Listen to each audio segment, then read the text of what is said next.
Head kuulajad, tutvustan teile enda eesti keele kursust, mis toimus sügissemestril. See toimub keeletoimetaja mikrokraadi programmi üliõpilastele ja tõlkemagistrantidele. Üliõpilasi on kokku 27 ja kursus toimub hübriidi vormis. Ehk enamik üliõpilasi on ikkagi koha peal, aga on võimalus ühineda ka Zoomi kaudu.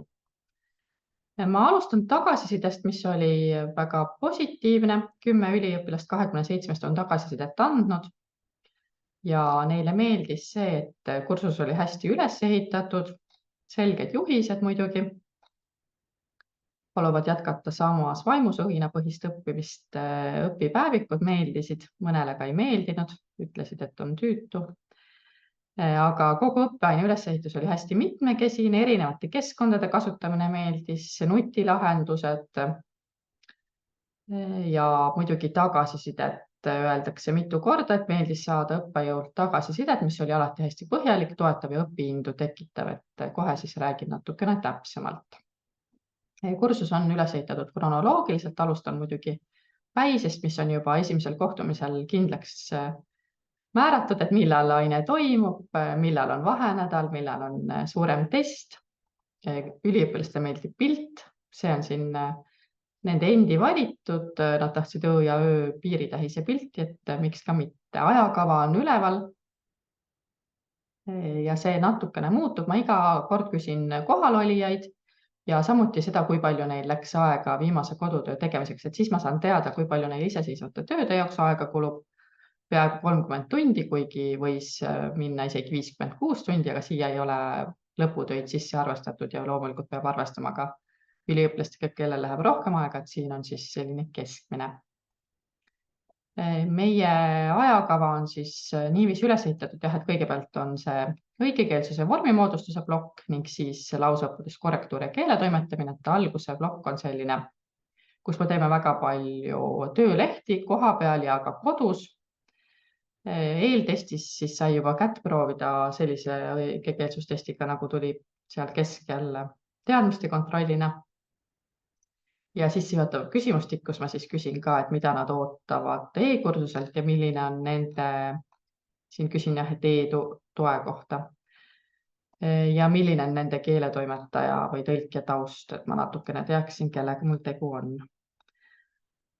Siin on iseseisvaks harjutamiseks teste ja kodudes tehtavaid teste, milles siis tuleb vastata õpipäeviku küsimustele, mis läks halvasti, mis läks hästi, kirjutage oma sünnikuupäev 8 eri moel ja siis sellele ma annan alati tagasisidet, kui nad on õpipäeviku täitnud.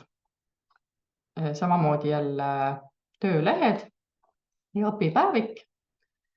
Ja siis ise said valida, mis teemat nad soovivad 7. oktoobri seminaris korrata. Loomulikult teeme teste, siis tuleb suurem test ja kodus jäi siis mõiste või mõttekaart ühe lauseliikme kohta. Hakkasime siis juba ka rühmatöid tegema, kus iga rühm sai siis ühe lauseliikme ja täitsid Padleti tahvli selle lauseliikme kohta, et koha peal lugesid siis. Ma proovin ka koha peal lugeda anda, ja tegid ise kokkuvõtte ja siis vaatasime ka neid tulpasid. Mis meil siis siin veel on? Ristsõnu, erinevaid moodle võimalusi ja PDF-e toimetame ja millest ma ei saa kunagi üle ega ümber on Wikipedia artiklid. Siin aines pidid üliõpilased keele toimetama Wikipedia artiklit, ise valisid. Ma tegin neile videojuhendi Wikipedia artikli keele toimetamine, kuidas see siis tehniliselt käib. Ja nad pidid 11 tagasisidestama, ehk esimene ring oli kaasüliõpilase tagasisidestamine ja siis andsin mina tagasisidet, et näiteks siin on siis artiklite tagasiside videona, kus ma siis vaatan seda Wikipedia artiklit, räägin, mis siin võiks muuta, aga teisest küljest ka mudeldan keeletoimetaja tööd, et näitan, mis keelehooldeallikaid keeletoimetaja ise internetis kasutab. Osalt parandan üliõpilase artiklit ise, aga palun tal kindlasti ka ise parandusi teha. Et siin on näha, kuidas ma käin õssis üliõpilase tööd parandades, et õssist ei saa ma üle ega ümber. Ja Video tagasiside on ka üldiselt saanud üliõpilastelt väga positiivset vastukaja, aga muidugi see võtab aega, et 17 minutit vähemalt läheb ühe tagasiside tegemiseks. Ma ütleks, et vahel rohkem, vahel vähem. Video tagasisidet näitasin ja siis juba kursust üürib lõpupoole, oleme teinud Socrativi teste, mis on siis igaüks saab telefonis või arvutis teha. Ja seda ma kasutan Kahoodi asemel. Ja siin on ka üks õnneratta link, mis on siis selline kursuse kokkuvõte, kus on organisatoorsed ja sisulised küsimused, millele siis igaüks vastab ühele küsimusele, et mida uut saite kursuselt teada näiteks, mis ülesanne meeldis või ka sisulisi küsimusi. Ja siin on siis lõpetamiseks tööd, mis tuleb arvestuse saamiseks esitada. Ja kõrval on siis keelehooldeallikate plokk, Panopto plokk, muidugi teated õppijatele.